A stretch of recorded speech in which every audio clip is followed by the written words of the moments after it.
Hello बच्चों, आपका अपने YouTube channel SS coaching centre by Sumit sir में स्वागत है। जैसा कि हम लगातार आपको अच्छे नंबर दिलाने के लिए प्रतिबद्ध हैं और हम उस पर लगातार मेहनत कर रहे हैं। उसी क्रम में आज हम जो साइंस के छूटे हुए इम्पोर्टेंट थे उसे लेके आए हैं। और बच्चा एक चीज जरूर ध्यान रखना कि यहां से आपके लिए क्वेश्चन बनना एकदम निश्चित है। जैसा कि हमने इससे पहले बताया ही है कि आपको अगर 100% नंबर लाने हैं तो आप ये वीडियो पूरा देख के अच्छे से पढ़ के समझ के तब पेपर देने जाइएगा। पूर्ण विश्वास रखिए आपका पेपर बहुत अच्छा होगा। तो इससे पहले वाली वीडियो हमने 2 लेसन कंप्लीट कर लिया था फिजिक्स का, वो भी बहुत अच्छे से। आज हम शुरुआत करेंगे लेसन 3 की, जो विद्युत का चैप्टर है। तो अब चूंकि विद्युत के बारे में अगर जानना है तो विद्युत भाई अगर हम देखें तो बहुत महत्वपूर्ण है। आज की जो जीवन शैली है बिना विद्युत के संभव नहीं। आदमी बिना विद्युत के रह नहीं पा रहा है। 2 घंटे के लिए बिजली गई, आदमी परेशान हो गया। शहरों में 10 मिनट के लिए गई, परेशान हो गए। तो इस तरीके से विद्युत का उपयोग बहुत है और बहुत महत्वपूर्ण है। अच्छा, हम चर्चा करते हैं विद्युत आवेश की, क्योंकि हम यहाँ पे उन्हीं टॉपिक को लिख रहे हैं जिनसे प्रश्न बनते हैं। यहाँ पे फार्मूले लिखे हैं और हम फार्मूले को भी समझाएंगे, उसकी परिभाषा को भी बताते रहेंगे आपको। तो आप ध्यान से देखिएगा, ध्यान से समझिएगा। अगर हम बात करें विद्युत आवेश की, तो विद्युत आवेश क्या है? आवेश का अर्थ होता है भैया बल, आकर्षित करना या प्रतिकर्षित करना। उसमें कोई बल उत्पन्न हो उसे ही आवेश कहते हैं। अब ये बल कहाँ हो? विद्युत में हो। बल आपके विद्युत में हो तो उसे विद्युत आवेश कहते हैं। जैसे एग्जाम्पल के लिए ये है एक प्लास्टिक है या आबनूस की छड़ है, अगर इसे हम बालों में रगड़ते हैं तो इसमें आकर्षण आ जाता है, क्योंकि यहाँ आवेश उत्पन्न हो गया। अब आवेश 2 प्रकार के होते हैं, एक ऋणावेश, एक धनावेश। अब इसमें एक चीज को और समझेंगे भैया, प्रतिकर्षण एक शब्द पूछता है। प्रतिकर्षण एक शब्द कहता है आकर्षण। तो जब विपरीत आवेश होगा, विपरीत आवेश होगा तब आकर्षण होगा, और यदि समान आवेश हो गया तो प्रतिकर्षण होगा। अभी हम बता रहे हैं आपको, जो आप एग्जाम्पल भी करे होंगे, देखे होंगे। विपरीत आवेश है तब आकर्षण होगा। एग्जाम्पल के लिए हम चुंबक लेते हैं, जिससे सब लोग परिचित हैं। 2 चुंबक कभी कभी ऐसे चिपकाते हैं तो बहुत तेजी के साथ चिपकता है, कभी कभी क्या होता है ऐसे दूर फेंकता है। तो भैया चुंबक में 2 ध्रुव होते हैं, एक नॉर्थ और एक साउथ। यदि नॉर्थ नॉर्थ समान आ गए, दोनों समान ध्रुव आ गए, तो भैया वहां प्रतिकर्षण होगा, आकर्षण नहीं होगा। अगर विपरीत आ गया तो आकर्षण होगा। तो आकर्षण कब होगा? जब विपरीत आवेश होंगे। प्रतिकर्षण कब होगा? जब समान आवेश होंगे। इस तरीके से ये आवेश वाली बात हो गई। अच्छा, अब एक इलेक्ट्रॉन पर आवेश कितना होता है? तो एक इलेक्ट्रॉन पर आवेश 1.6 × 10⁻⁻19 कूलाम होता है। ये सब आप देखते रहें, क्योंकि हमने बताया क्या, हम एक टॉपिक को लेंगे, उसे एक्सप्लेन करेंगे। अच्छा, उसके बाद यहां पे क्या है, किसी चालक में, ये मान लीजिए आपका चालक है, इसमें n इलेक्ट्रॉन प्रवाहित हो रहे हैं। n इलेक्ट्रॉन कहने का मतलब क्या है कि भाई 4 इलेक्ट्रॉन 5 इलेक्ट्रॉन प्रवाहित हो रहे हैं। तो यहां पे आवेश कितना होगा? तो ये क्या होता है, सूत्र Q बराबर NE। जैसे एग्जांपल के लिए 5 इलेक्ट्रॉन यदि यहां प्रवाहित हुआ, इस चालक तार में हम मान ले रहे हैं 5 इलेक्ट्रॉन प्रवाहित हुआ है, तो सूत्र क्या है भैया, Q बराबर NE, यानी 5 × ई का अर्थ होता है 1 इलेक्ट्रॉन पर आवेश, और 1 इलेक्ट्रॉन पर आवेश 1.6 गुणे 10 की घात -19 है। गुणा करा देंगे दोनों का, तो 8 गुणे 10 की घात -19 कूलम। तो ऐसे ही सवाल लगा सकते हैं। जैसे ये कहेगा कि किसी चालक में 2 इलेक्ट्रॉन प्रवाहित होता है, वहां पर उत्पन्न आवेश की गणना कीजिए, तो फिर ऐसे ही लग जाएगा Q बराबर NE पर। तो ये विद्युत आवेश का मामला हो गया। अच्छा, अब ये एक और चीज की बात करता है, जैसे Q बराबर इतना कूलम आ गया। अब कह रहा है इस यहां धनावेश है कि ऋणावेश है, तो भैया एक चीज बताओ, धनावेश कब होगा? जब वह इलेक्ट्रॉन को त्यागेगा। भैया किसी के पास है, धनी व्यक्ति है, वही तो कर्ज देगा। भाई जो कमजोर है, गरीब है, वो तो कर्जा लेगा, वो ऋणी होगा। तो जितना आवेश आएगा उतना ही धनावेश होगा। जैसे कह दे कि कोई, जैसे मान लीजिए हम सोडियम की बात करें, यहां पे ध्यान से समझेंगे। सोडियम की बात करें तो सोडियम 11 है, 2 8 1 है, ये 1 इलेक्ट्रॉन को त्याग देता है। तो यहाँ पर कितना धनावेश होगा? क्योंकि आप जानते हैं कि सोडियम धनावेशित होता है। अच्छा, 1 इलेक्ट्रॉन त्यागा, तो यहाँ पे जब n की जगह पे 1 रखोगे भैया, तो ये आएगा 1.6 गुणे 10 की घात -19, क्योंकि उतने आना है। तो यहाँ पे जो धनावेश है वो 1.6 गुणे 10 की घात -19 कूलम धनावेश होगा ये। अब ऐसे अगर क्लोरीन की बात करें तो क्लोरीन का 17 है, ये ऋणावेश होता है। कै इलेक्ट्रॉन? 1 इलेक्ट्रॉन, तो इतने कूलम के बराबर वहां पे ऋणावेश होगा। इस तरीके से ये होता है कितने धनावेश हैं और कितने ऋणावेश हैं। अच्छा, अब हम बात करते हैं विद्युत धारा की। तो विद्युत धारा क्या है? किसी चालक में विद्युत आवेश के प्रवाह की दर को, विद्युत आवेश की प्रवाह को या प्रवाह की दर को विद्युत धारा कहते हैं।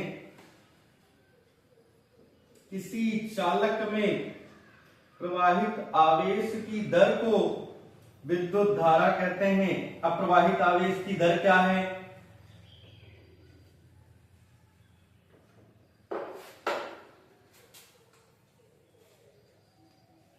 जैसे ये चालक हो गया, इसमें जो है Q कूलम आवेश 5 सेकंड में प्रवाहित होता है। ठीक। अच्छा, क्यों ना कहते हैं यहां पे कुछ दे दें कि इतने कूलम आवेश, मान लीजिए 10 कूलम आवेश प्रवाहित होता है। यहां पे क्या परिभाषा लिखा गया? किसी चालक में प्रवाहित आवेश की दर को विद्युत धारा कहते हैं, यानी किस दर से प्रवाहित हो रहा है। तो जब भी भैया दर निकालना है तो समय से भाग करना होगा। तो यही ये सूत्र क्या बनता है? I बराबर Q बटे T। अगर यहां भाग है T से इधर लाके गुणा कर दें तो Q बराबर IT। Q का एक और फार्मूला यहां बनता है। तो यहां क्या बना? I बराबर Q बटे T, क्योंकि विद्युत धारा क्या है?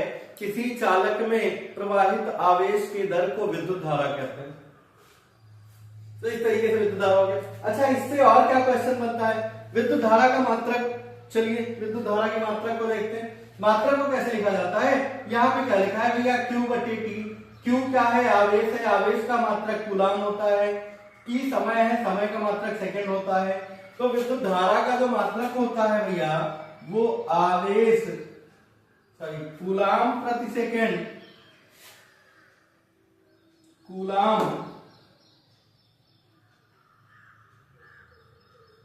प्रति सेकंड अथवा एम्पियर होता है, अथवा एम्पियर होता है।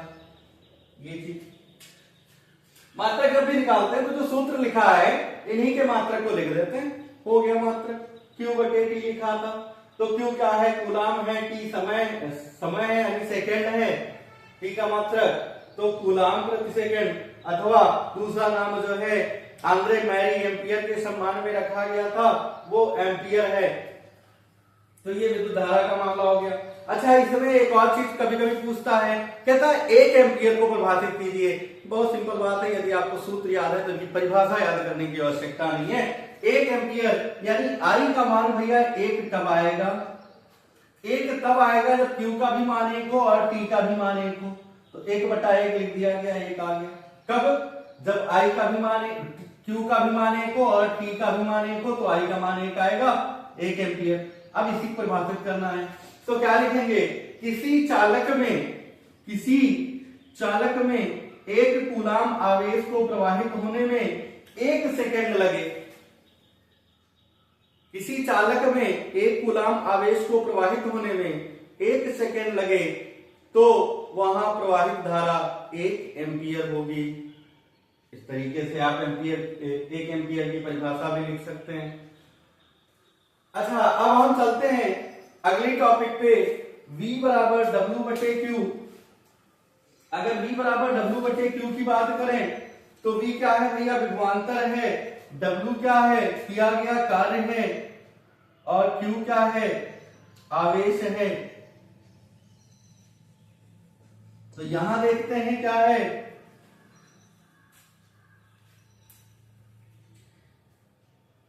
किसी विद्युत परिपथ में दो बिंदुओं के बीच आवेश को ले जाने में किया गया कार्य विभवांतर कहलाता है। जैसे यहां पे 10 कूलाम है, इसे ले जाने में 5 जूल का कार्य करना पड़े। भाई कहने का अर्थ यह है कि कोई सामान यहां रखा है, उसे उठा के यहां करना है तो कुछ कार्य करना होगा तभी यह संभव है। तो अगर इस 10 कूलाम को यहां से यहां तक लाना है तो भैया कुछ कार्य करना पड़ेगा। वो कार्य हम मान ले रहे हैं 5 जूल, और यहाँ पे जो कूलाम है, कुछ आवेश है, वो 10 कूलाम मान ले। तो कुछ आवेश को प्रवाहित करने में किए गए कार्य के बराबर होता है ये W बराबर सूत्र क्या बनता है भैया, W बटे Q। V बराबर क्या बनता है, W बटे Q। V क्या है, विभवांतर है, विभवांतर का मात्रक क्या होता है, तो आप कहेंगे W का मात्रक क्या है भैया, जूल है। और Q क्या है, आवेश का मात्रक भैया कूलाम है। तो जूल प्रति कूलाम अथवा वोल्ट होता है, जूल प्रति कूलाम अथवा वोल्ट होता है। तो ये विभवांतर का हो गया। फिर से एक बार विभवांतर के बारे में जान जाए क्या है, दो बिंदुओं के बीच आवेश को प्रवाहित करने में किए गए कार्य को विभवांतर कहते हैं। भाई आवेश को एक बिंदु से दूसरे बिंदु तक ले जाना है, यहां पे जो कार्य किया जाएगा उसे ही आवेश कहते हैं।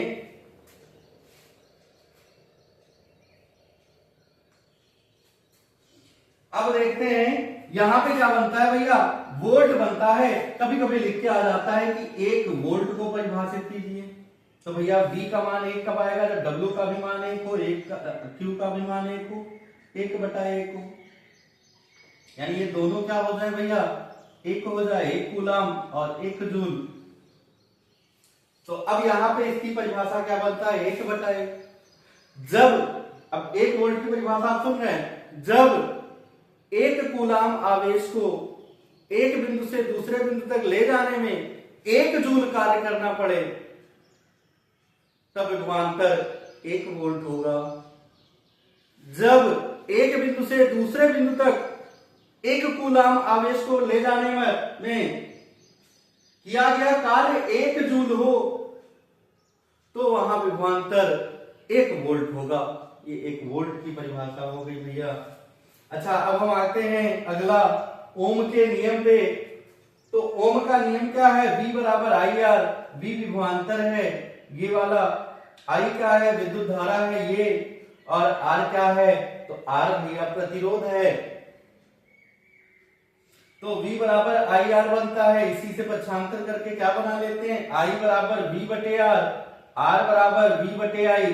इस तरीके से यहाँ फार्मूला बनता है। फिलहाल हमने ओम के नियम को एक वीडियो में अच्छे से पढ़ाया है, जिसका लिंक हम डिस्क्रिप्शन बॉक्स में दे देंगे और आप उसे देख भी सकते हैं।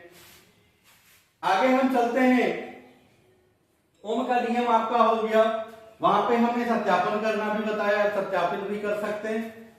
अब हम आते हैं किसी चालक के प्रतिरोध को प्रभावित करने वाले कारक। तो अगर हम चालक के प्रतिरोध को प्रभावित करने वाले कारक की बात करें, तो चालक का प्रतिरोध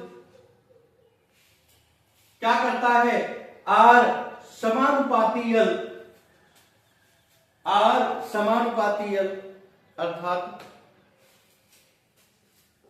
जैसे हम बात करें इस चालक तार की लंबाई 5 मीटर है और यहां पे प्रतिरोध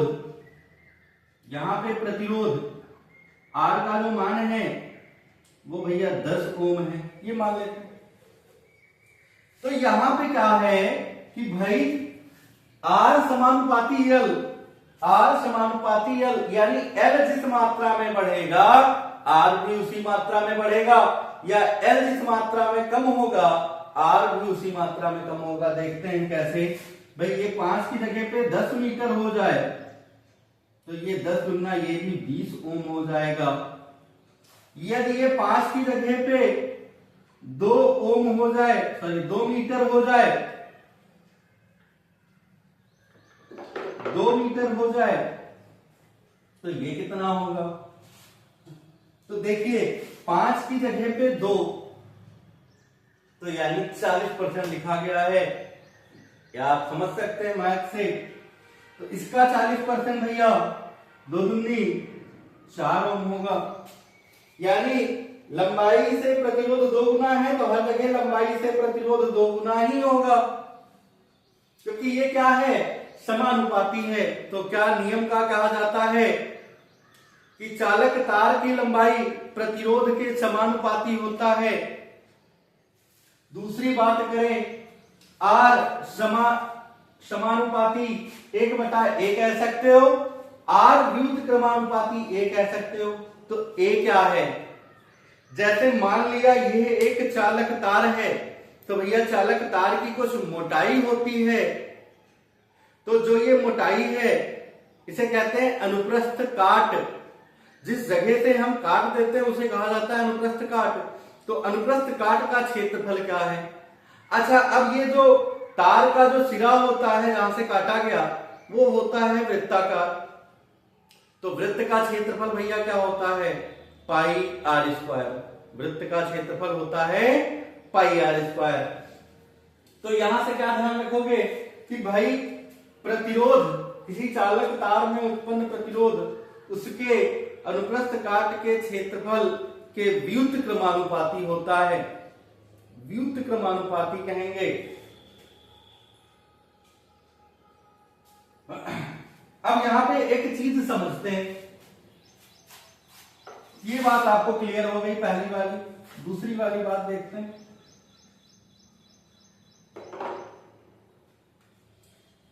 यहां पे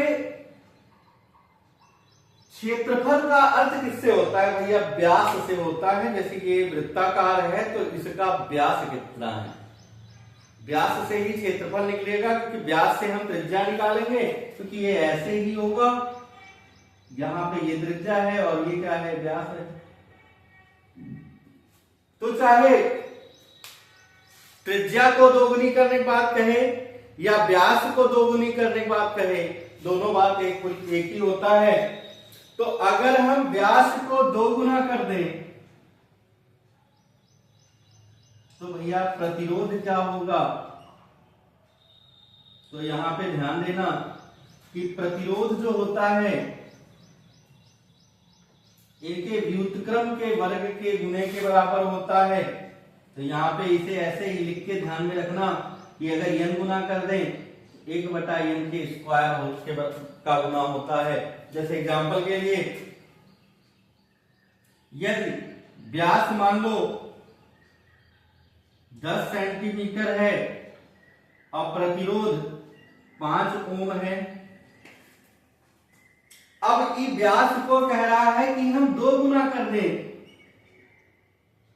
तो 10 गुना 20 सेंटीमीटर होगा भैया। तो ये कितना होगा? तो ये 2 गुना किया है, n का मान 2 कर दिया, तो यहाँ पे 1/2 का स्क्वायर 1/4 होगा, यानी ये हो जाएगा 5 गुणे 1/4, यानी 5/4 ओम हो जाएगा। समझ में आ गई बात? ऐसे अगर ये 3 गुना करता, 10 नहीं 30 सेंटीमीटर कर देता, तो 1/3 का स्क्वायर यानी 1/9, तो 5 गुणे 1/9 यानी 5/9 ओम हो जाता।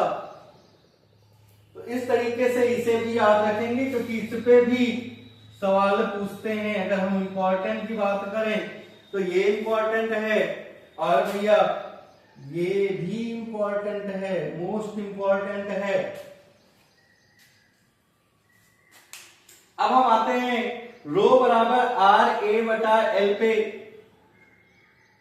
रो बराबर आर ए बटा एल। रो क्या है? विशिष्ट प्रतिरोधकता है। आर क्या है? प्रतिरोध है।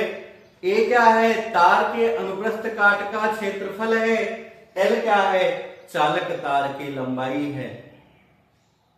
जैसे मान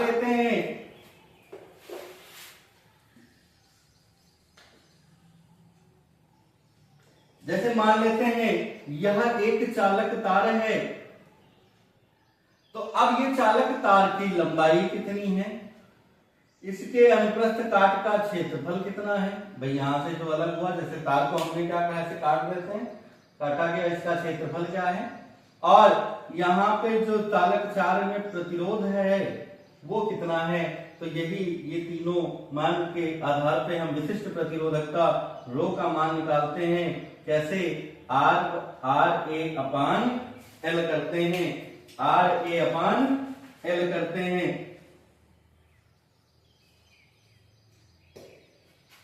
अच्छा, अब उसके आगे श्रेणी क्रम में तुल्य प्रतिरोध, जैसे प्रतिरोधों का संयोजन होता है भैया।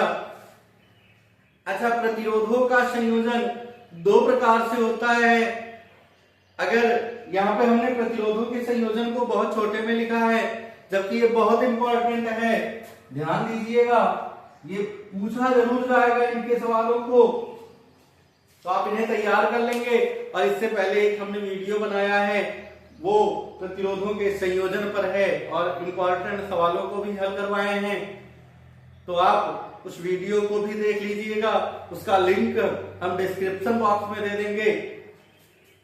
तो क्या होता है, जब एक ही तार में सारे प्रतिरोध जोड़े जाते हैं भैया, वो श्रेणी क्रम में जुड़े प्रतिरोध कहलाते हैं। अलग अलग तार में जुड़ते हैं तो वह समांतर क्रम में जुड़े प्रतिरोध कहलाते हैं। तो आपको इस तरीके से ध्यान रखना है, श्रेणी क्रम में जुड़े प्रतिरोध R बराबर R1 plus R2 plus R3, और समांतर क्रम में जुड़े प्रतिरोध 1/R बराबर 1/R1 plus 1/R2 plus 1/R3 होता है। इस तरीके से आपके ये प्रतिरोधों के संयोजन का भी मामला फाइनल हो गया। अच्छा, अब हम आगे चलते हैं, बात करते हैं कि भाई अगर हम किसी चालक में ऊर्जा व्यय करते हैं तो उसकी गणना कैसे की जाए। चालक कहने का मतलब कोई चालक था, तो देखते हैं यहां पे।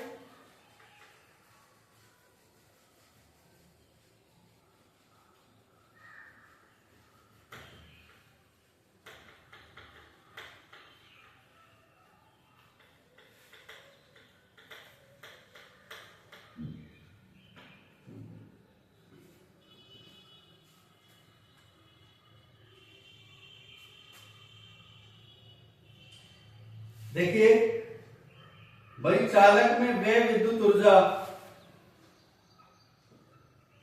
चालक में व्यय विद्युत ऊर्जा, तो ये होता क्या है, W बराबर V इंटू क्यू, W बराबर V इंटू क्यू होता है। अब यहां पे क्या है भाई, किसी चालक में Q कूलाम आवेश प्रवाहित करने पर, ये चालक हो गया, Q कूलाम आवेश प्रवाहित करने पर W जूल कार्य हो, W जूल कार्य हो, तो यहां पे विभवांतर कितना होगा भैया, V वोल्ट होगा। जैसे अभी हमने पढ़ा था V बराबर विभवांतर वाले में V बराबर W बटे Q, भैया उसी से ये बना है W बराबर V बटे Q, क्योंकि ये क्या है, चालक में वे विद्युत ऊर्जा है। तो V बराबर W बटे Q हम पढ़ चुके हैं, ये क्या है, W बराबर V बटे Q है। तो किसी चालक में Q कूलाम आवेश प्रवाहित करने पर W जूल कार्य हो, तो चालक के सिरों पर विभवांतर V वोल्ट होगा। तो वही बात है। अच्छा, अब यहां से हम कुछ फार्मूले को बनाना सीखते हैं। अच्छा, सवाल में होगा क्या भैया, सवाल में मान दिया है और उसे हल करना होगा। अब कंफ्यूज नहीं होंगे, आपको सबसे पहला काम क्या करना है, जो मान दिए गए हैं उन्हें लिख लेना है। अभी हम सवाल भी लेंगे इस चैप्टर के, इंपॉर्टेंट सवाल लेंगे, तो आप लगातार देखते रहिएगा। अच्छा, सूत्रों को बनाना यहां हम सिखा रहे हैं। तो V W बराबर क्या है भैया, V इंटू क्यू है। अच्छा, एक और चीज, V बराबर क्या होता है, तो ओम के नियमानुसार V बराबर IR, अभी हमने लिखा था। तो V की जगह पे क्या लिख सकते हो, I into R into Q. तो भैया ये भी एक फार्मूला बन गया कि नहीं बन गया। अच्छा, अब देखिए I बराबर क्या होता है, तो कहेंगे V बटे R होता है। नहीं, ये तो लिखा गया, ये तो बनेगा ही। R बराबर क्या होता है, नहीं, ये तो वही बन जाएगा ना।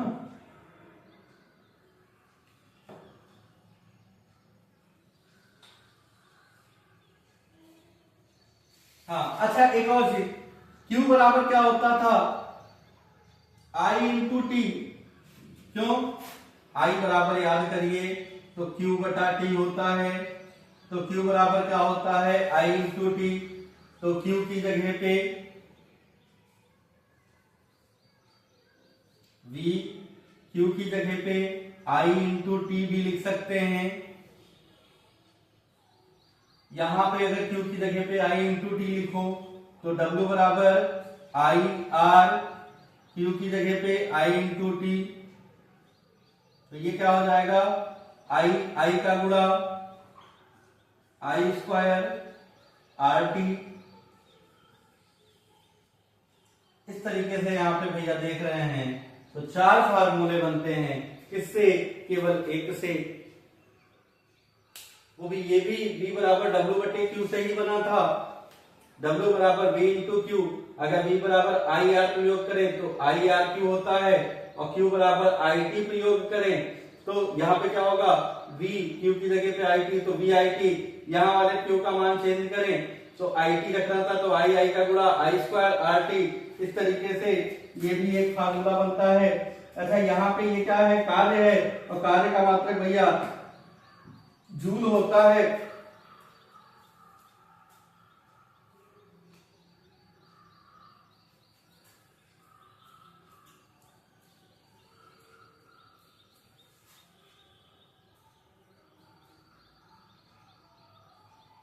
और एक और फार्मूला बनता है V स्क्वायर टी बटे आर। जैसे W बराबर क्या है, वी आई टी, क्या है, वी आई टी, और I का मान क्या होता है, V बटे आर। तो ये हो जाएगा V स्क्वायर बटे आर इंटू टी।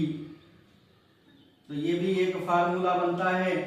तो इस तरीके से आप देखते हैं तो यहाँ पे 5 फार्मूले बन जाते हैं। W बराबर B इंटू क्यू, W बराबर VIT और W बराबर I स्क्वायर RT और W बराबर V स्क्वायर T बटे R और W बराबर IRQ भी बन सकता है, क्योंकि V बराबर क्या होता है IR, V बराबर IR होता है। इस तरीके से ये हो गया। अच्छा ये क्या है, कार्य है भैया, ये क्या है, कार्य है। अच्छा अब उसके साथ अगर हमें ऊष्मा निकालनी है तो बहुत सिंपल बात होती है।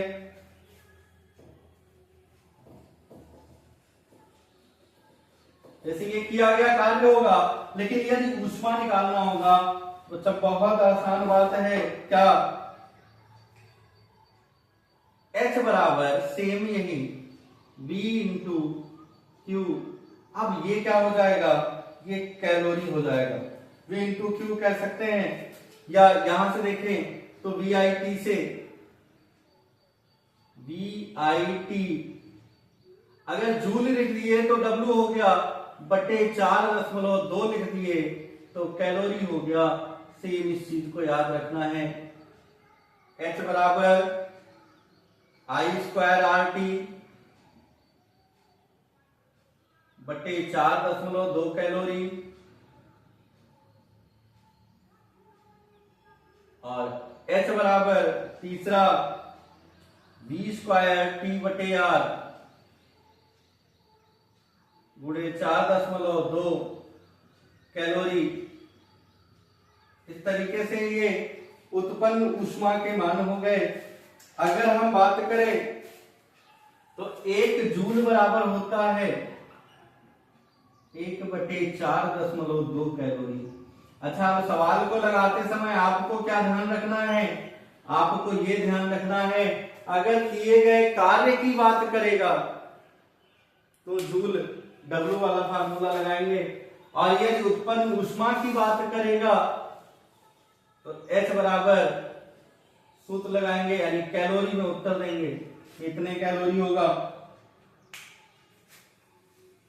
अच्छा अब आगे कुछ और चीजें हैं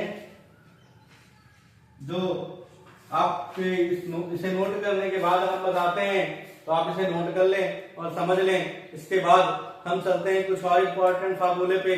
उसके बाद इस चैप्टर के जितने न्यूमेरिकल हैं, जो कठिन न्यूमेरिकल हैं, मोस्ट इंपॉर्टेंट न्यूमेरिकल हैं, उन सब को मैं करवाऊंगा, तो आप इन्हें नोट कर लें। उसके बाद हम आगे चलते हैं। तो हम देखते हैं अगला टॉपिक, विद्युत सामर्थ्य। विद्युत सामर्थ्य कहने का अर्थ क्या है, शक्ति। क्या है, किसी विद्युत परिपथ में विद्युत ऊर्जा के व्यय होने की दर को विद्युत सामर्थ्य अथवा विद्युत शक्ति कहते हैं। किसी विद्युत परिपथ में विद्युत ऊर्जा के व्यय होने की दर को विद्युत सामर्थ्य अथवा विद्युत शक्ति कहते हैं।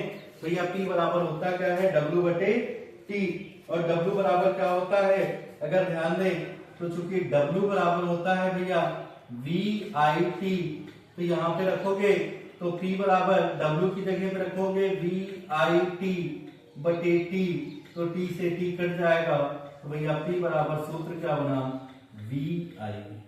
अच्छा और फार्मूला क्या बनता है, अब आप ओम के नियम जानते हैं, ओम के नियम से यहाँ पे चेंज करते रहें। V की जगह पे IR रख सकते हैं, V बराबर IR का प्रयोग करें तो ये हो जाएगा I स्क्वायर R।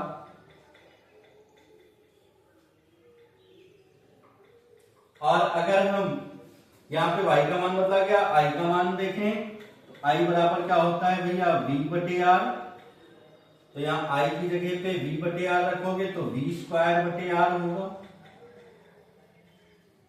तो ये विद्युत सामर्थ्य P का मान हो गया। अच्छा अब एक चीज और जानेंगे, विद्युत सामर्थ्य का मात्रक क्या होता है। अगर मात्रक की बात करें, W बटे T लिखा है, W है कार्य, कार्य का मात्रक जूल, T है समय सेकंड, तो जूल प्रति सेकंड कह सकते हो अथवा वाट कहते हैं भैया। इसका अर्थ क्या हुआ कि 1 सेकंड में 1 वाट विद्युत ऊर्जा व्यय होती है। अच्छा, एक शब्द होता है यूनिट, कहते हैं इतने यूनिट बिजली खर्च हुई, उसे कहते हैं भैया किलोवाट घंटा।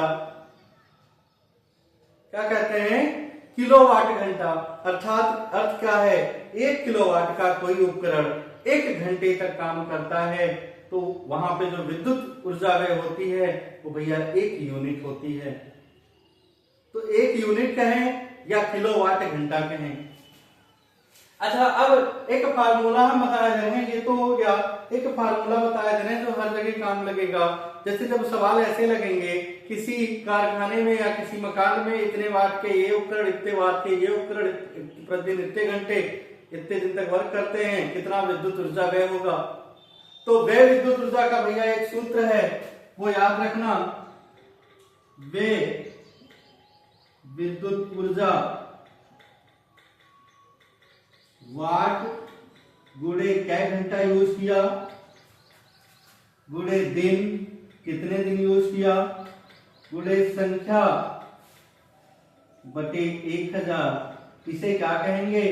किलोवाट घंटा या यूनिट।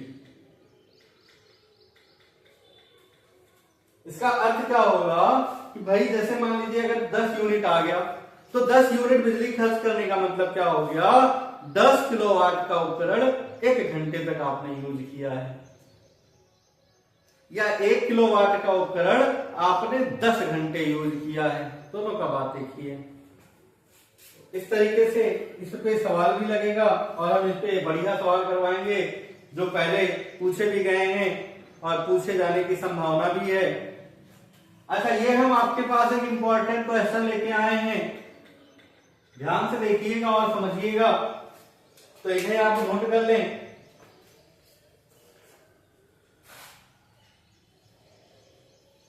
अच्छा, हम इन्हें मिटा दे रहे हैं क्योंकि हमें जगह मिले सवाल को लगाने के लिए।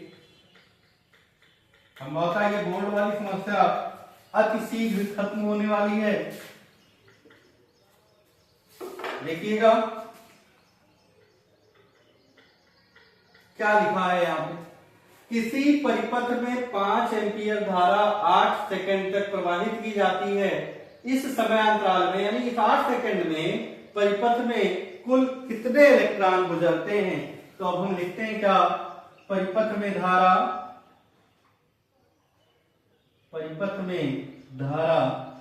I बराबर 5 एम्पीयर, ठीक है। समय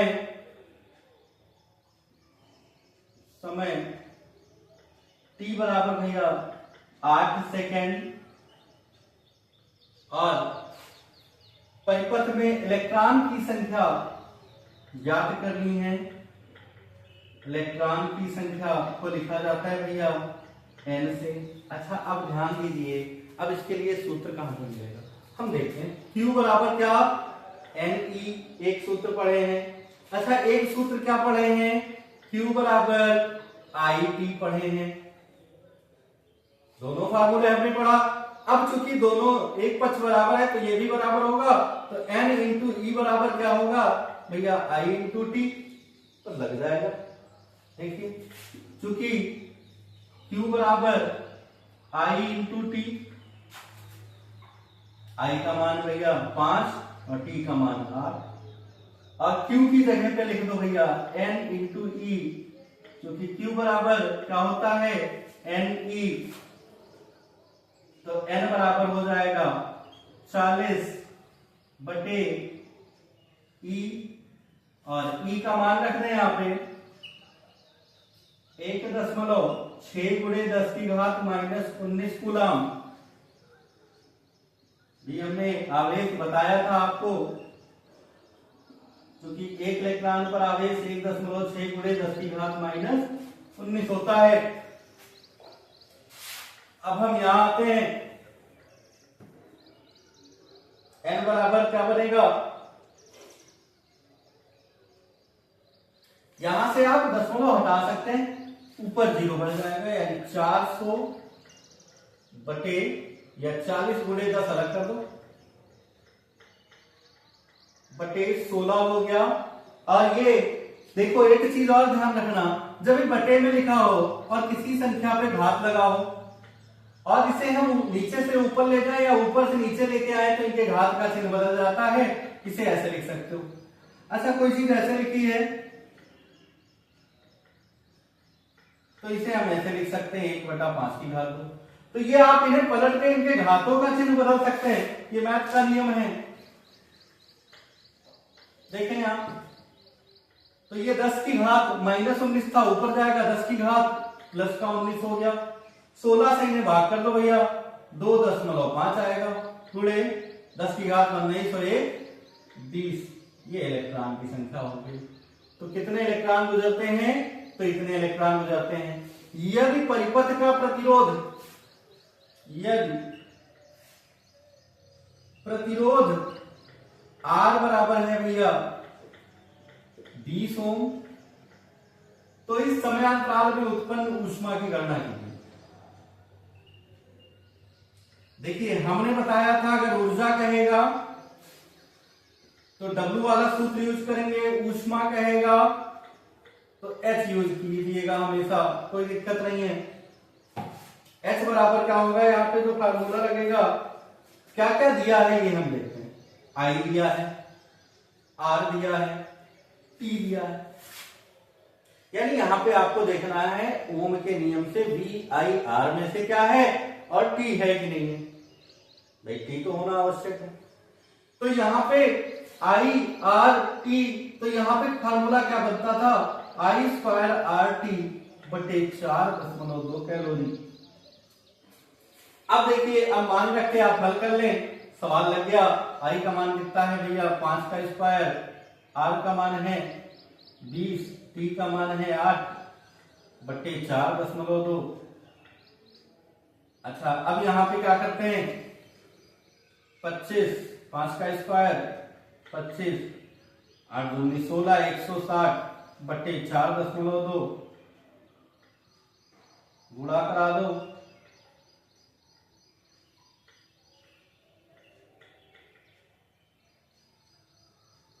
ठीक है, इतने कैलोरी कह सकते हो, और या फिर अगर हल करना चाहो तो और हल करिए, नहीं तो इतने कैलोरी, यही आंसर हो गया।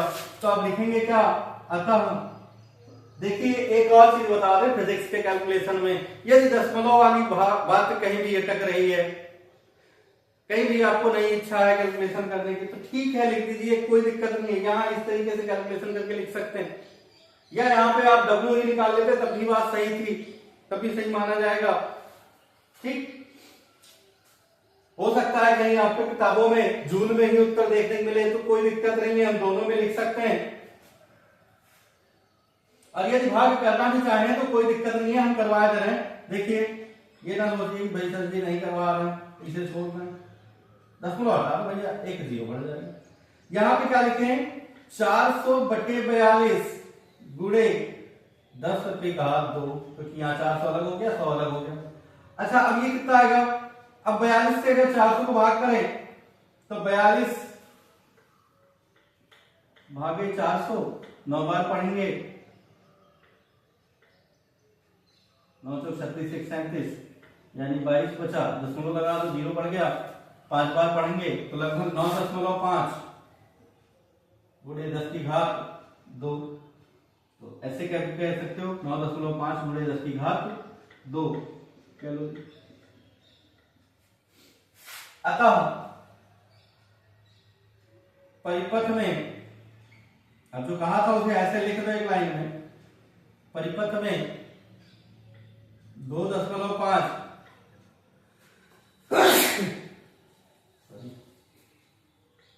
गुणे 10 की घात 20, 10 की घात 20 इलेक्ट्रॉन गुजरते हैं तथा परिपथ में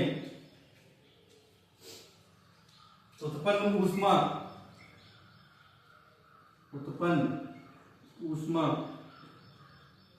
4000 बटे 4.2 कैलोरी या ब्रैकेट में लिख सकते हो 9.5 गुणे 10 की घात 2 कैलोरी होगा। ठीक है। अच्छा, एक बार इनके कैलकुलेशन को फिर से चेक कर ले रहे हैं। 4000 बटे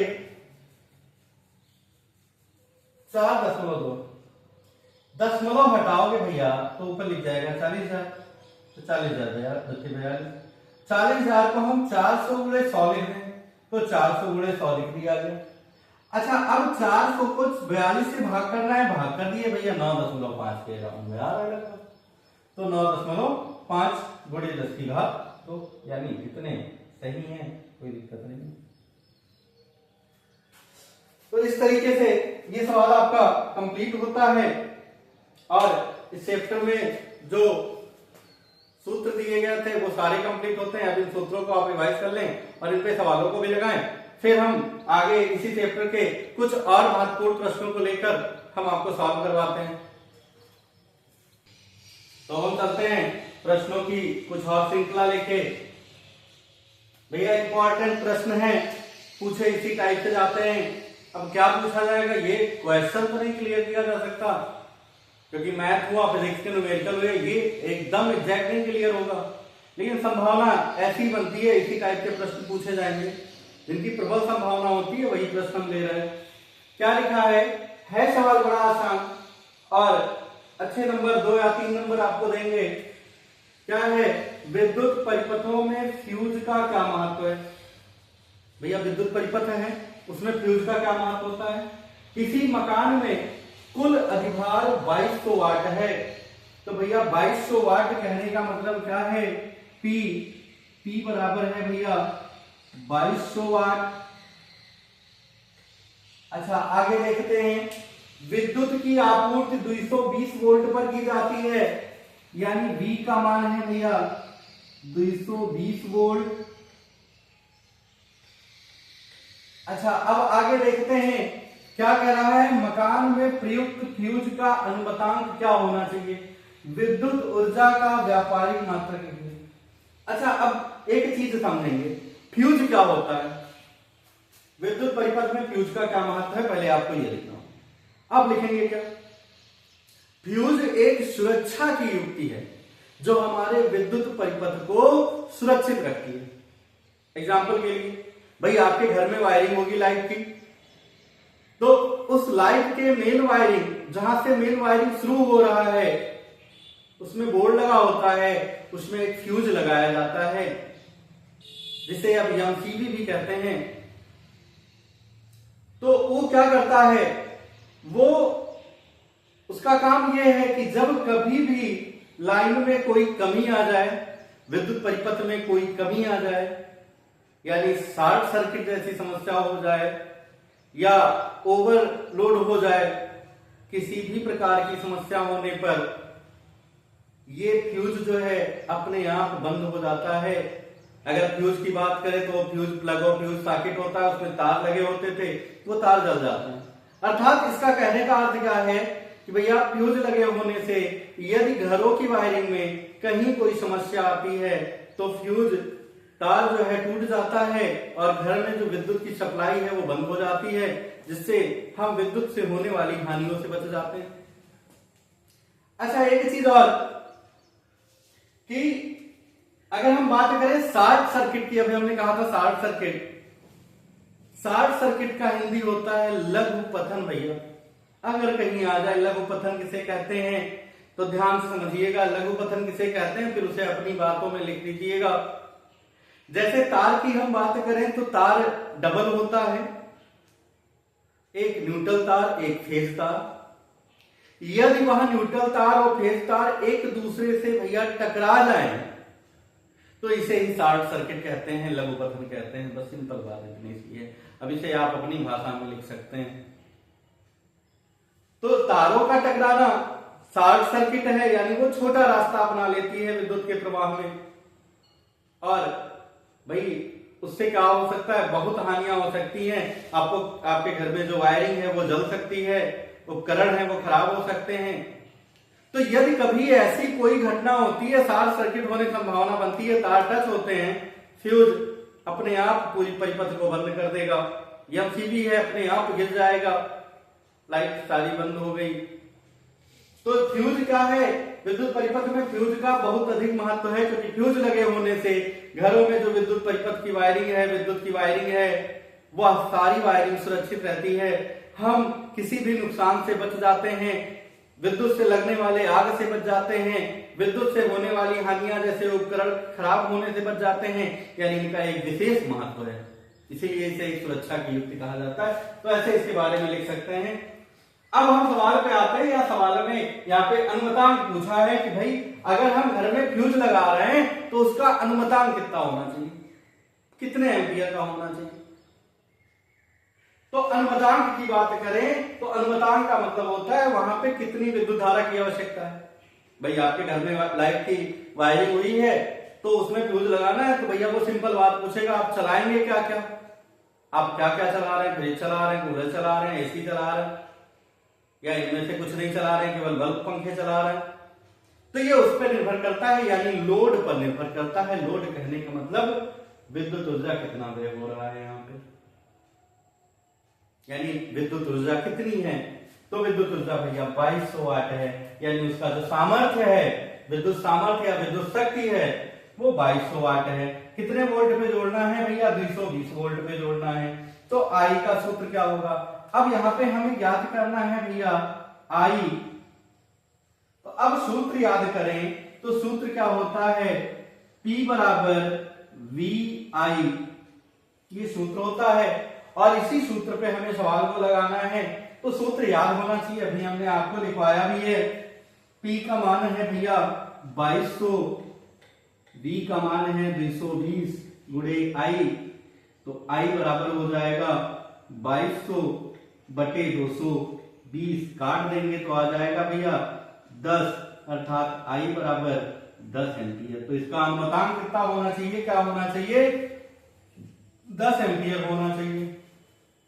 अच्छा, अब वे विद्युत ऊर्जा का व्यापारिक मात्रक लिखिए। व्यापारिक का मतलब क्या होता है कि भाई व्यापार में वे विद्युत ऊर्जा की गणना किसमें की जाती है, तो वे विद्युत ऊर्जा की गणना या विद्युत ऊर्जा का व्यापारिक मात्रक भैया यूनिट है।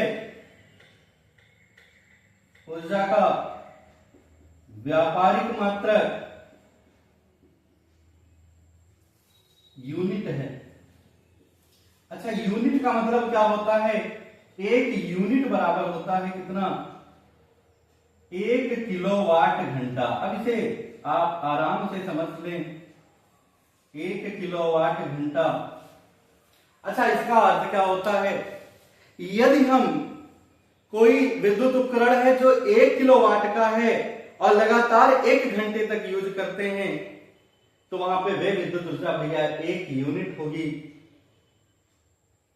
अर्थात दूसरी भाषा में कहें भैया आधा किलोवाट का है तो 2 घंटा यूज करेंगे तो होगा, भाई आधा किलोवाट का है आप 2 घंटे लगातार यूज करेंगे तो 1 यूनिट बिजली खर्च होगी। तो 1 यूनिट का अर्थ होता है 1 किलोवाट का कोई उपकरण हम लगातार 1 घंटे तक यूज करते हैं तो वहां पे वे विद्युत ऊर्जा बराबर 1 यूनिट होता है या 1 किलोवाट घंटा होता है। इस तरीके से आपका ये प्रश्न कंप्लीट हुआ। इनमें कहीं डाउट हो तो बताइएगा कमेंट बॉक्स में। अच्छा, इसे आप नोट भी कर लें और इसी टाइप के कोई भी सवाल बनेंगे आप लगाइएगा। अच्छा, सवाल को लगाने का तरीका क्या होता है, यहाँ पे आपको जो दिया है पहले वो लिख ले क्या दिया है, फिर क्या ज्ञात करना है वो लिखें, फिर अपने दिमाग का यूज करें यहाँ पे कौन सा फार्मूला लगेगा। अब फार्मूले आपको याद होने चाहिए, इसलिए मैंने सारा फार्मूला पहले लिखवा दिया है। अब दूसरी बात करते हैं दूसरे क्वेश्चन की, तो इसे निकाले दे रहे हैं।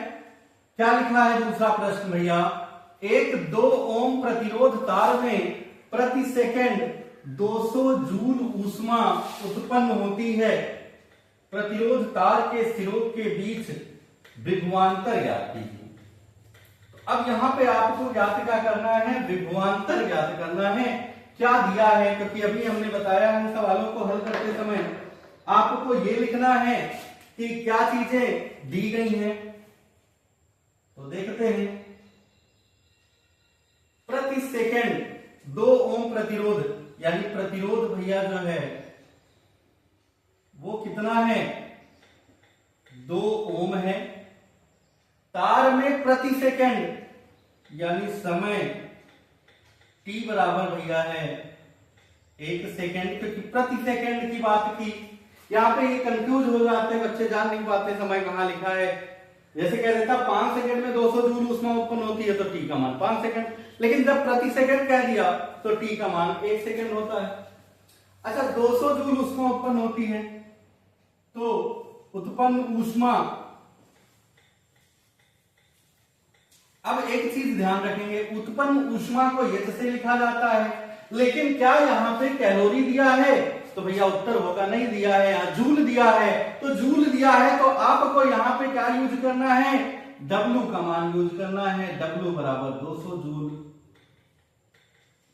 अगर ऊष्मा जूल में दी गई है तो W, और यदि ऊष्मा कैलोरी में दिया गया है तो फिर H का मान लिखते हैं, H बराबर लिखते हैं।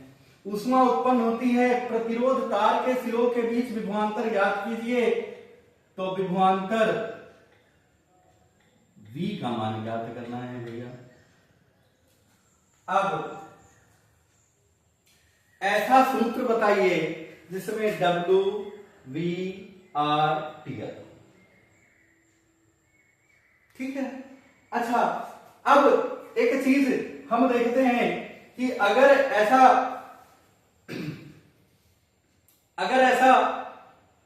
भाई सूत्र नहीं याद है तो इसका मूल सूत्र याद कीजिए आप। W बराबर क्या होता है? तो भैया W बराबर होता है, W बराबर जो मूल सूत्र है वो है VIT। W बराबर VIT। अच्छा, अब देखते हैं यहां पे क्या दिया है? W दिया है, ठीक है, अच्छी बात है W। और क्या दिया है? V ज्ञात करना है, ठीक है, इनकी भी आवश्यकता है।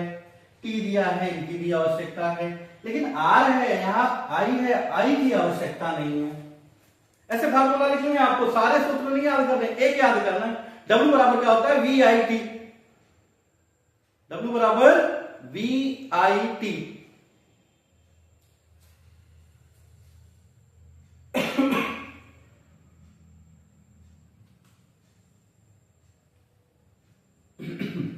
तो I, ओम के नियमानुसार I का मान क्या होता है?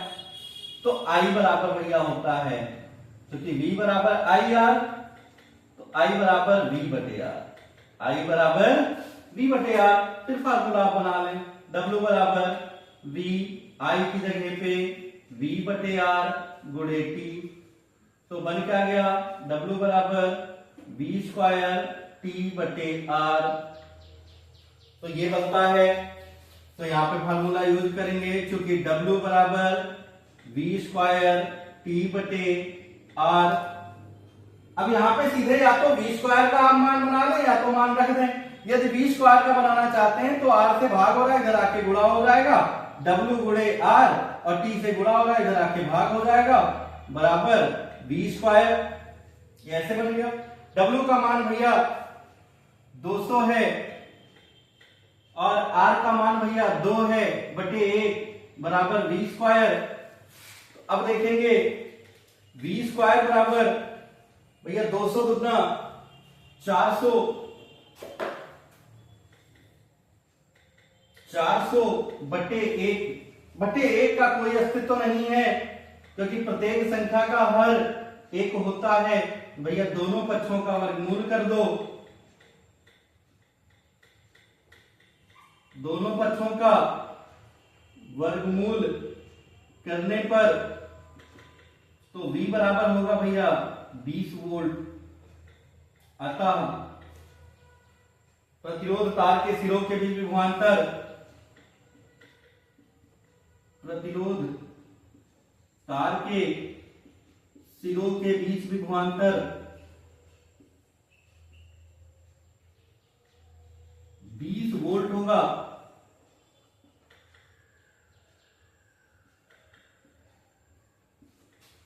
इस तरीके से ये चैप्टर कंप्लीट होता है, अर्थात ये सवाल कंप्लीट होता है।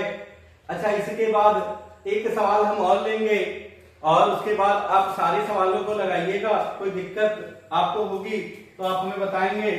अच्छा, एक सवाल कैसे है, हम ऐसे ही आप सवाल को नोट कर लें और हम इसी पे सवाल आपको बता रहे हैं। क्या है, कौन सा सवाल हम ले रहे हैं? हम भैया प्रतिरोधों के संयोजन का सवाल ले रहे हैं, जबकि इससे पहले वाले वीडियो में हमने प्रतिरोधों के संयोजन पर एक स्पेशल क्लास दिया था, जिसका लिंक हम डिस्क्रिप्शन बॉक्स में दे देंगे और वहां से जाके आप प्रतिरोधों के संयोजन के सवाल को देख सकते हैं। लेकिन एक सवाल और हम ले रहे हैं, जिसे हम पूर्णतः लगवाएंगे नहीं, लेकिन आपको हम समझा जरूर देंगे, आप लगाइएगा। और अगर दिक्कत है तो आप उस वीडियो को देखिएगा, आपको समझ में आएगा। अच्छा, कैसे बना है? यहाँ पे जो परिपथ है इसमें बैटरी लगाई गई है और यहां प्रतिरोध जोड़े गए हैं।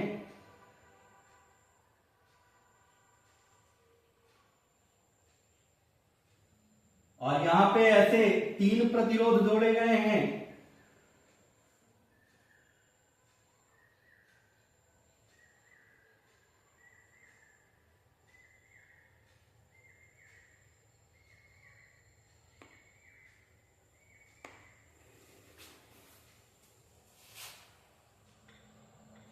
यहां कुंजी लगा है और ये जो बैटरी लगी है वो 18 वोल्ट की है।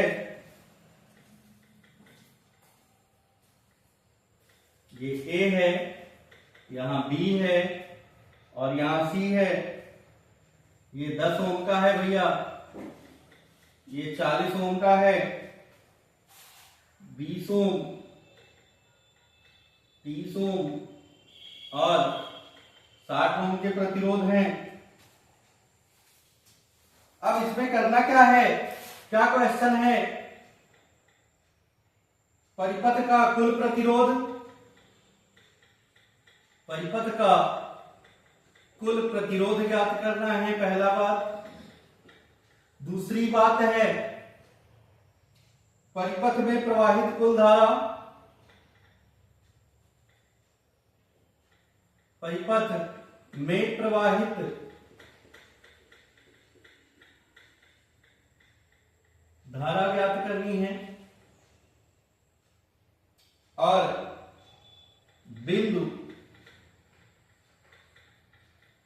ए तथा बी के बीच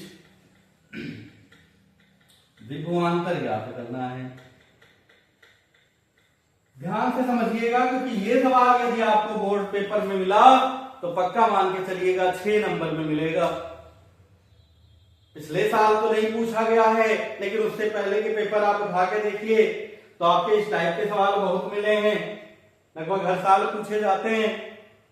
तो इसलिए हमने इस सवाल को दोबारा से हल करवाने सोचा है कि हल करवा दें, क्योंकि इससे पहले वाले वीडियो में हमने बताया भी है। तो यहां देखते हैं इनका हल कैसे होगा। पहले बिंदु की बात करें, क्या कहा? परिपथ का कुल प्रतिरोध। अब भैया परिपथ का कुल प्रतिरोध है, आप कैसे निकालते हैं? तो आप याद करिएगा, हमने बताया था कि परिपथ में प्रतिरोध जुड़ते किस प्रकार हैं। तो जुड़ने का दो तरीका होता है। यदि एक ही धारा में जुड़ रहे हैं भैया तो वह श्रेणी क्रम में है, और जब वो अलग अलग धाराओं में जुड़ रहे हैं तो वह समांतर क्रम में कहलाता है। तो यहां से आप देख रहे हैं, यहां से धारा 2 भाग में बट गई है, फिर यहां जाके 1 भाग में हो जा रहा है, फिर यहां जाके ये 3 भाग में बट जा रहा है और फिर ये 1 भाग में हो जा रहा है। तो इस तरीके से आप धारा पे नजर बनाए तो यहां से ये 2 भागों में बट गया, तो जब अलग अलग धारा में जुड़ा है तो ये समांतर क्रम में जुड़ेगा। तो लिखेंगे क्या?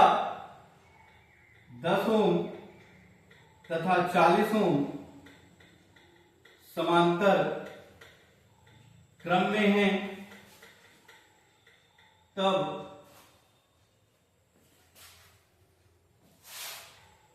तुल्य प्रतिरोध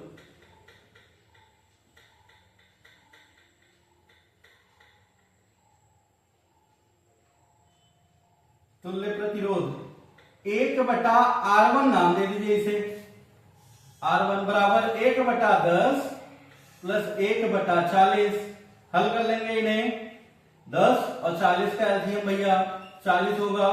10 चौक 40 यानी 4, 40 एकम 40 यानी 1, 5/40, 1/R1 बराबर, काट दोगे इन्हें तो पलट दें या कैची गुणा कर दें तो R1 बराबर आ गया भैया 8 ओम। यानी इनके बीच तुल्य प्रतिरोध A और B के बीच तुल्य प्रतिरोध कितना आया? 8 ओम आया। अब देखेंगे यहां पे B और C के बीच तुल्य प्रतिरोध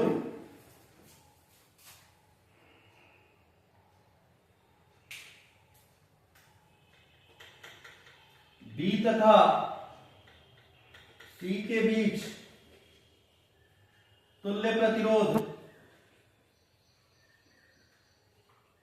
तो यहां पे क्या होगा भैया? 1/R2 नाम दे दो इसे। ये तीनों अलग अलग धाराओं में जुड़े हैं यानी समांतर क्रम में जुड़े हैं भैया। तो 1/20 प्लस 1/30 प्लस 1/60, 20 30 60 का एलसीएम होगा भैया 60। 20 से 60 का भाग 3 आ गया, 30 से 60 का भाग 2 और 60 से 60 का भाग 1, यानी 6/60 काट दोगे भैया तो आ जाएगा 1/10। 1/R2 बराबर कैची गुणा करा दो, R2 बराबर आ गया 10 ओम। अब देखेंगे A तथा B के बीच प्रतिरोध 8 ओम आया और B और C के बीच प्रतिरोध 10 ओम आया। अब ये दोनों एक ही धारा में हो गए। यहाँ पे प्रतिरोध 8 है, ये तीनों एक धारा में हो गए, इनका प्रतिरोध 10 है। तो पूरे परिपथ का तुल्य प्रतिरोध इन दोनों का योग होगा। क्योंकि R1 तथा R2 श्रेणी क्रम में है, तब तुल्य प्रतिरोध या तब पूरे परिपथ का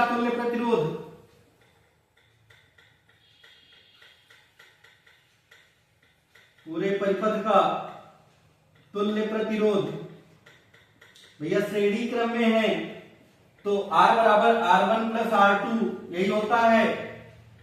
तो R1 का मान है भैया 8 और R2 का मान है 10, तो 8 प्लस 10 यानी 18 ओम आ गया।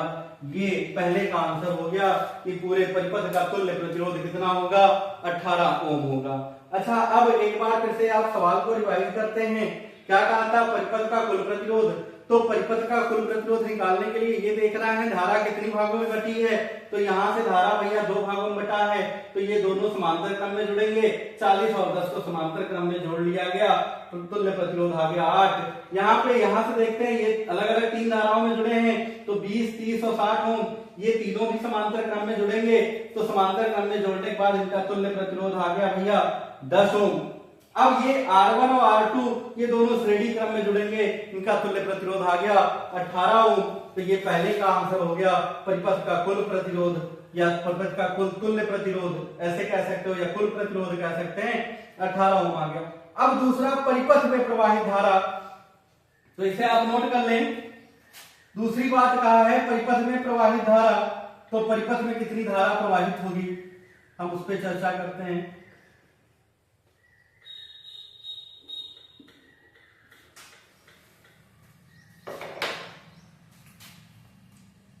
दूसरे नंबर की बात करते हैं। परिपथ में प्रवाहित धारा आई का मान ज्ञात करना है भैया। तो ओम के नियमानुसार क्या है? ओम के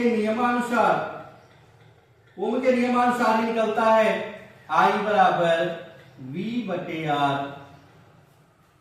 I बराबर V/R। V का मान है भैया 18 और R का भी मान आया है कितना? 18। कट जाएगा भैया, आ जाएगा कितना? 1 एम्पियर। ये दूसरे का आंसर हो गया। तो पूरे परिपथ में प्रवाहित धारा कितना आया? 1 एम्पियर। अब तीसरे पे चलते हैं। बिंदु A तथा B के बीच विभवांतर। अब A और B के बीच विभवांतर ये एक इंपॉर्टेंट टॉपिक होता है, यहाँ बच्चों को फंसाने का प्रयास किया जाता है, तो आप ध्यान रखेंगे मेरी बातों को। A और B के बीच कहा, तो A और B के बीच तुल्य प्रतिरोध कितना है? वो R का मान होगा, और जो परिपथ में प्रवाहित धारा है वो I का मान होगा, और V का मान आपको निकालना है। तो तीसरा नंबर, ए तथा बी के बीच विभवांतर ज्ञात करना है आपको, बी का मान। अब लिखते हैं ए तथा बी के बीच तुल्य प्रतिरोध। तो अभी आप ध्यान दीजिएगा, जो अभी हमने आपको बताया था वो क्या था कि ए और बी के बीच के प्रतिरोध समांतर क्रम में जुड़ेगा, तो R1 का मान निकाला गया था, तो भैया आया था कितना, 8 ओम। तो ये 8 ओम होगा। और इनके बीच प्रवाहित धारा, तो प्रवाहित धारा की बात की जाए तो यहां पे कहीं भी धारा कहेगा तो वो एक समान बह रहा है, यानी 1 एम्पियर। अच्छा, एक चीज हम बता दें,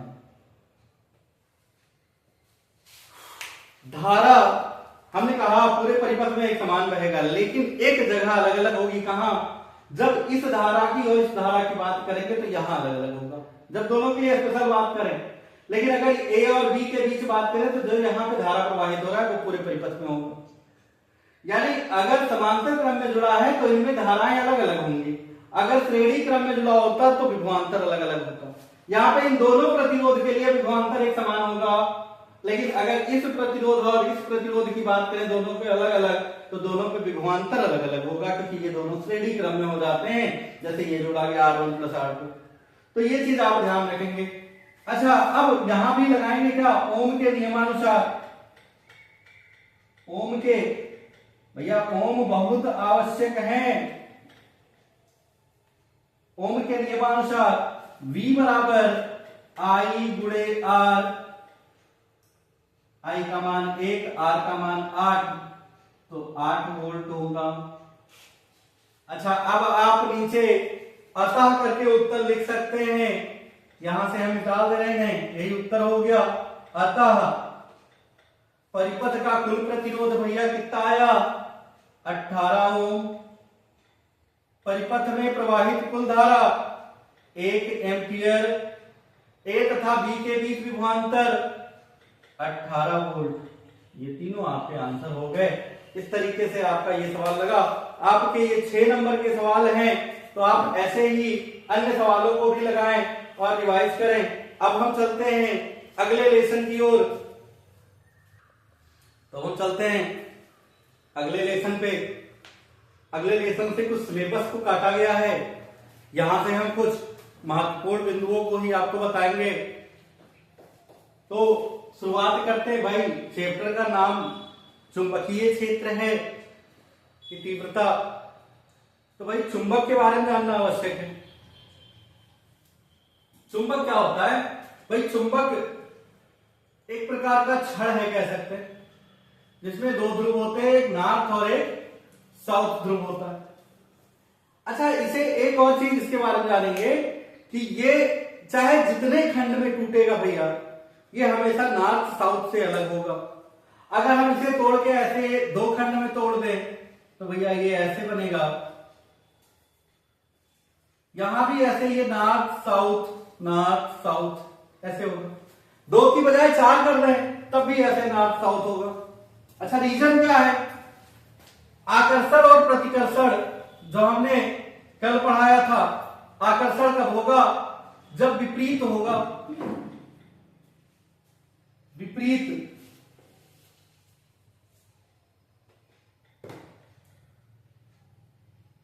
होगा। और प्रतिकर्षण कब होगा? जब समान आवेश होगा। तो यहां पे ये एक दूसरे से चिपके कब थे? जब विपरीत आवेश था, यानी विपरीत ध्रुव थे। आवेश का कहते हैं, ध्रुव कहेंगे, विपरीत ध्रुव थे।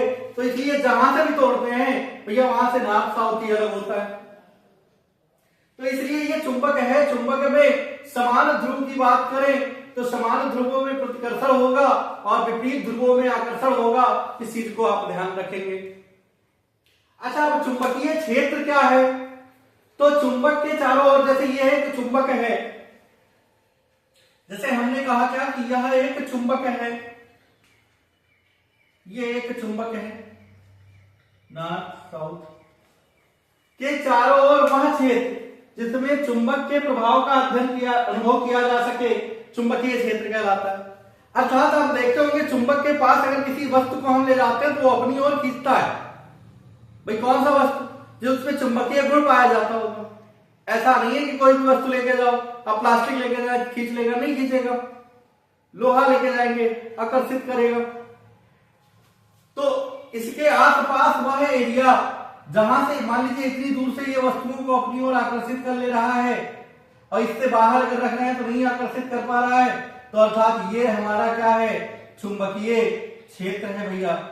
ये सब चुंबकीय क्षेत्र हैं। तो चुंबकीय क्षेत्र क्या है, चुंबक के चारों ओर का वह क्षेत्र जिसमें चुंबक के प्रभाव का अनुभव किया जा सके चुंबकीय क्षेत्र कहलाता है। चुंबक के प्रभाव का अध्ययन यानी वो अपनी ओर आकर्षित कर पा रहा है या नहीं कर पा रहा। तो ये हो गया भैया चुंबकीय क्षेत्र। अच्छा, चुंबकीय क्षेत्र रेखाएं क्या है, जैसे कहने का कि ये चुंबक है आपका, यहां से ऐसे ऐसे ये क्षेत्र घूमा होता है,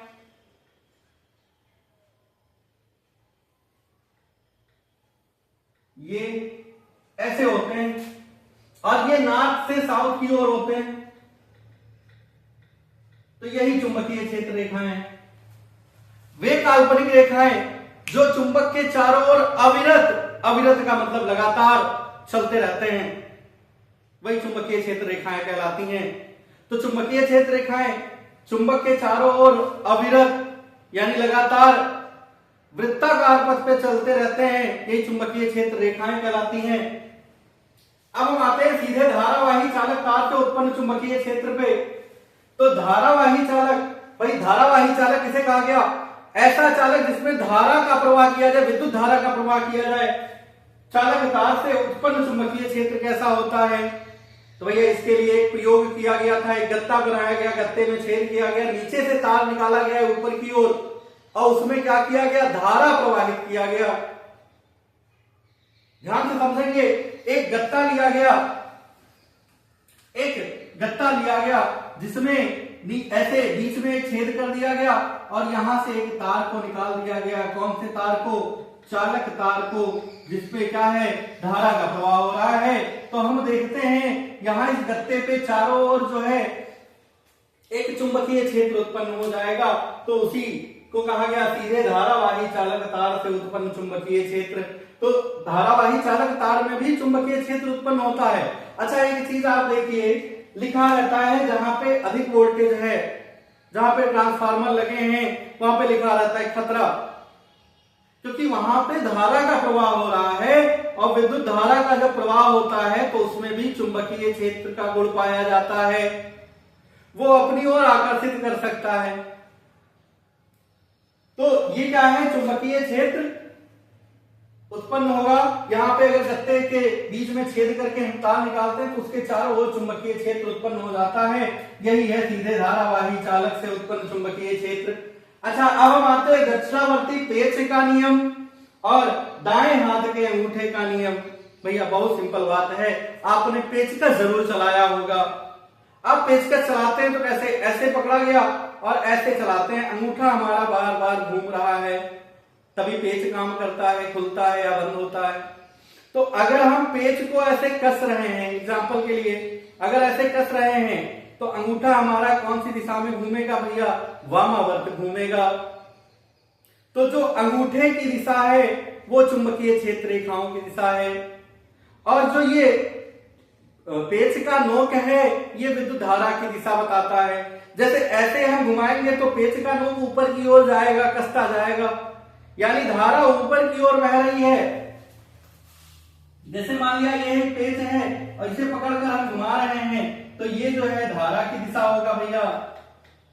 और ये जो वामावर्त है यहां से ऐसे ऐसे घूम रहा है, ऐसे घुमा रहे हैं तो ये वामावर्त है।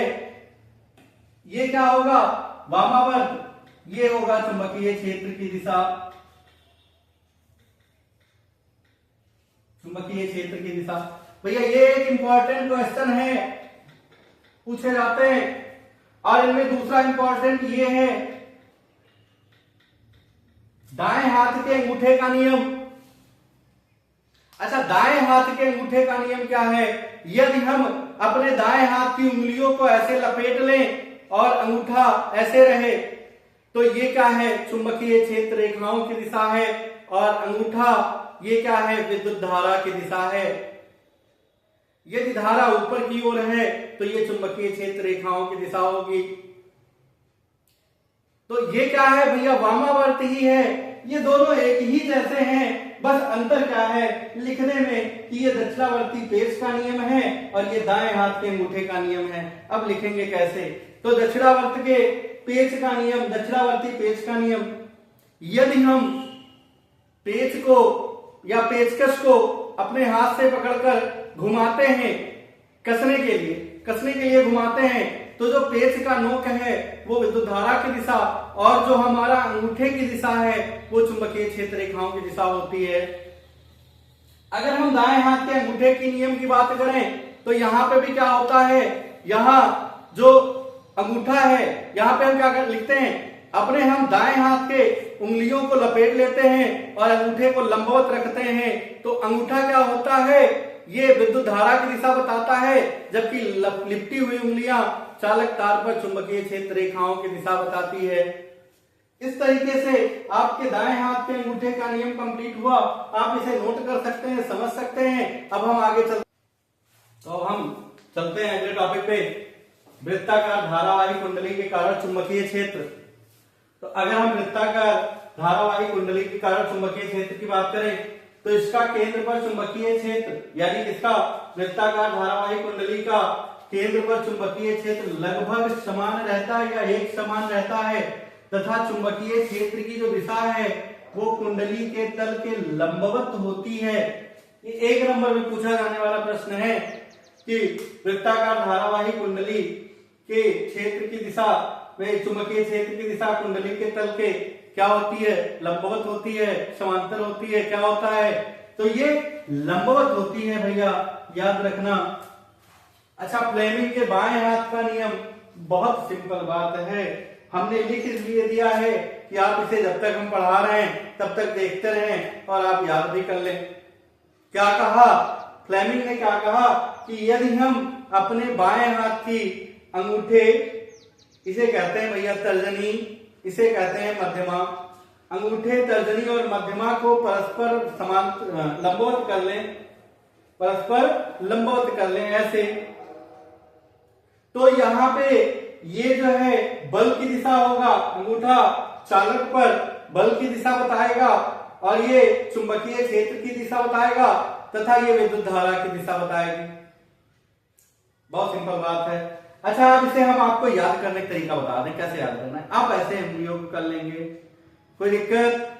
इतना करने के बाद इसमें लिखेंगे क्या कि यदि हम अपने बाएं हाथ के अंगूठे और उसके पास की दोनों उंगलियों को परस्पर लंबवत कर लें तो अंगूठा बल की दिशा, तर्जनी उंगली चुंबकीय क्षेत्र की दिशा तथा मध्यमा उंगली विद्युत धारा की दिशा बताएगा। इसे 60 में भैया निमोनिक है, याद कर लो उससे, एफ बी आई से कभी नहीं भूलोगे। जैसे भैया CBI होता है वैसे FBI यहाँ पे है। F का मतलब क्या है? फोर्स, बल, B का अर्थ है चुंबकीय क्षेत्र, I का मतलब है धारा, तो FBI सिंपल बात है, FBI ऐसे याद रखिए।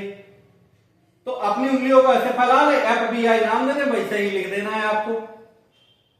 तो इस तरीके से आप फ्लेमिंग के बाएं हाथ का नियम समझ गए होंगे और इसके साथ ही हम फिजिक्स के सारे क्वेश्चन को लगभग अटेम्प्ट कर चुके हैं जो महत्वपूर्ण है, जो आपकी परीक्षा में आने वाले हैं। इससे पहले वाली वीडियो में और इस वीडियो में हमने सारा कंप्लीट कर लिया है। अब आप इसकी तैयारी बहुत अच्छे से करें।